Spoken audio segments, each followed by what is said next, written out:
Supreme court ने एक बहुत ही अहम केस पर फैसला सुना दिया है। जनरल परवेज मुशर्रफ का जो फैसला सुनाया गया था 2019 में 17 दिसंबर को सुप्रीम कोर्ट की जानिब से कहा गया है, उसको अपहोल्ड कर दिया गया है, इस फैसले को बरकरार रखा गया है। ये रहा एक अहम पार्ट। दूसरा पार्ट, सबसे बड़ी अहम की आज डेवलपमेंट जो हुई है वो ये कि जस्टिस मुज़ाहिर अली अकबर नकवी साहब जो कि मिसकंडक्ट पर ऑलरेडी सुप्रीम जुडिशल काउंसिल के सामने मौजूद थे और 2 शो कॉज नोटिस उन्हें जारी हो चुके थे जो कि वो सुप्रीम कोर्ट में चैलेंज कर चुके थे। अचानक उन्होंने कह दिया कि मैं रिज़ाइन करता हूं। रिज़ाइन उन्होंने सदर मुमलिकत को भी भिजवा दिया। बुखारी साहब, ये हुआ क्या? वजूहात क्या थी? पहले वाले वाक़े में जो जनरल मुशर्रफ का केस है जिसमें उनकी फांसी को बरकरार रखा गया है, और दूसरा इस केस में जो मुस्ताफ़ी हो गए हैं, कोई आपको कोई तालमेल, कोई ताल्लुक नज़र आ रहा है? आपने इंतहाई खूबसूरती से दोनों मामलों को जोड़ दिया है और बिल्कुल ठीक जोड़ा है। राइट।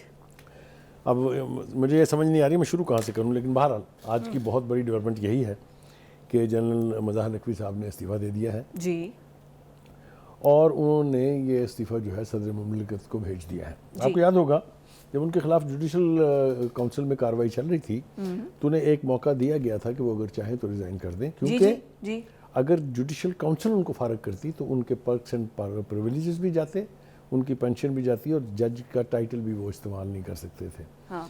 तो उस वक्त तो उन्होंने कहा नहीं, मैं अपना केस कंटेस्ट करूँगा।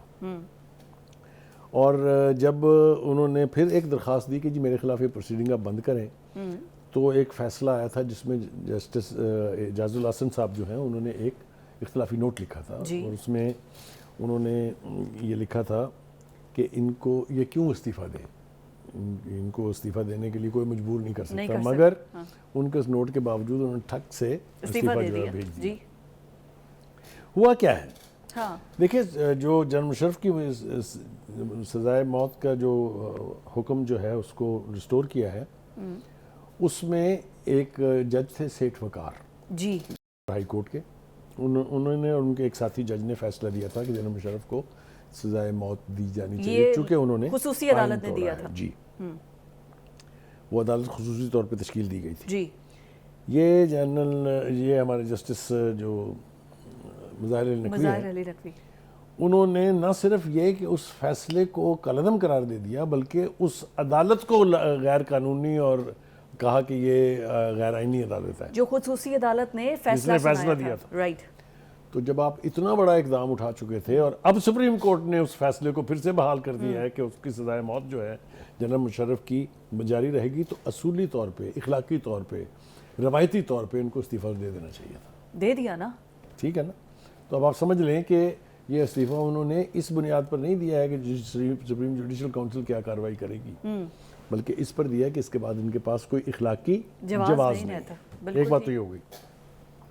दूसरी बात ये होगी कि जिन्होंने इनके खिलाफ सुप्रीम जुडिशल काउंसिल में केस दायर किया था जी, तो मियाँ दाऊद साहब उनका नाम है जी, हमारे साथ उन्होंने चूँकि काम किया हुआ इसलिए हम जानते हैं उनको। नेशन में मेरे पास वो रिपोर्टर थे। उन्होंने कहा कि जनाब मैं तो इनको यहाँ छोड़ने वाला नहीं हूँ, ये चाहे इस्तीफा दें चाहे जो मर्जी दें, मैं तो ये मामला लेके सुप्रीम कोर्ट जाऊँगा। मतलब जो इनको मराद भी मिल रही है वो भी बंद करानी है, ऑब्वियसली वो उनका मकसद यही है कि इनके पर्क एंड प्रिविलेजेस जो है ये भी सारे ख़त्म हो जाए। लेकिन इसके साथ जुड़ी हुई एक और चीज़ है, वो यहाँ मेरे ख्याल से उसका तस्करा बहुत ज़रूरी है। आपको याद होगा कि 2 जजेस की मौत बड़े अजीब गरीब हालात में हुई थी कोरोना के टाइम पे, ये वायरस के दौरान। एक अरशद मलिक साहब थे जी, जिनसे वो ज़बरदस्ती फैसला लिखवाया गया था नवाज शरीफ साहब को नाहल कराने का, अगर आपको याद हो, या सॉरी जो सज़ा दिलवाई गई थी। और दूसरा जो है वो सेठ वकार थे जिन्होंने ये फैसला किया था। ये दोनों ही बड़े पुरस्कार हालात में अचानक सडन ऑल ऑफ सडन ये यहाँ जिक्र इसका करना बहुत ही ज़रूरी था। अब आज ये जनाब जो प्रोसीडिंग्स थी इनके खिलाफ, उसका इन्होंने जवाब जमा कराया था जी। सर मुझे याद पड़ता है ये मुज़ाहिर अली अकबर नकवी साहब की एक भी आपको याद होगा कि ये भी एक आई थी जी, वो बड़ी वायरल हुई थी, अगर आपको याद हो, सोशल मीडिया के ऊपर, जिसमें वो एक सियासी लीडर के साथ कह रहे हैं कि जी ये केस अच्छा जी आप कह रहे हैं तो मैं इसे अपने पास लगा लेता हूँ और जैसे आप कहेंगे उसका फैसला कर लेंगे। मेरे ख्याल से अब चूँकि वो रिज़ाइन कर गए इसलिए उसके तफसील में जाने की ज़रूरत नहीं है। लेकिन इन्होंने अपने जवाब में जो 2 शो का नोटिस इनको इशू हुए थे सुप्रीम जुडिशल काउंसिल की तरफ से, उनके जवाब में जो इन्होंने मौक़िफ़ इख्तियार किया, मेरे ख्याल से अगर हम वो ना बताएं तो ये बड़ी ज़्यादती हो जाएगी। उन्होंने कहा है कि जी एक तो गुलाम महमूद डोगर केस खुद अपने सामने ही मुकर्रर नहीं कर सकता था, राइट, ये एक इंतजामी मामला है और गुलाम महमूद डोगर को केस में किसी किस्म का रिलीफ नहीं दिया। ये पार्शियल ट्रूथ है, क्योंकि अगर आपको याद हो तो उसको सस्पेंड कर दिया हुआ था, उसको ट्रांसफ़र कर दिया हुआ था, तो इन्होंने रिस्टोर कर दिया, ठीक है ना आपको। ये मेरे ख्याल से सबको ही याद होना चाहिए। दूसरी बात वो कहते हैं कि लाहौर कैंट में ख़रीदा गया घर जो है वो मैंने टैक्स गोशवारों में जाहिर किया हुआ है।